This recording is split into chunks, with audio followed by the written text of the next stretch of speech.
The Tidekeepers, Part 1. The Return to Brine Harbor. The air was thick with salt as Maris Vega stepped off the rusted ferry and onto the creaking dock of Brine Harbor. The sky above was a solid sheet of gray, as if the clouds themselves were holding their breath. It had been over a decade since she last saw this town, and even longer since she had spoken of it. She adjusted the strap of her weatherproof bag, worn from years of field work, and scanned the harbor. Fishing boats bobbed on restless waters, their chipped paint and tangled nets a testament to harder times. Brine Harbor hadn't changed much.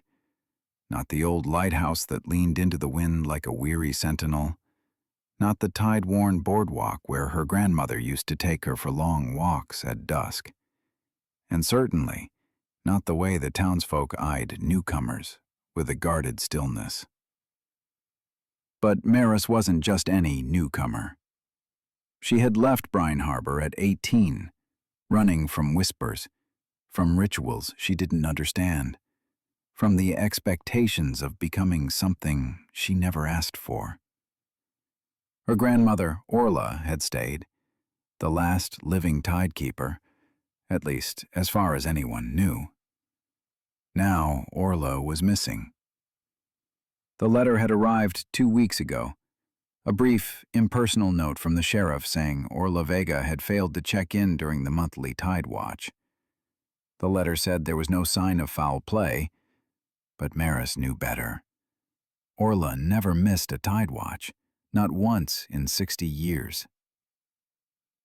She hoisted her bag and walked the familiar gravel path toward the old family cottage, tucked away on Windlow Bluff.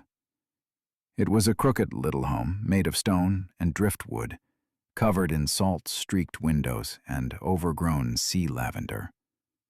As she approached the porch, the door creaked open on its own, or so it seemed.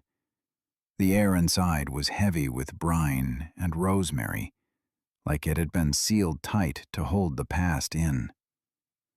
On the dining table, untouched, was Orla's leather-bound tide journal.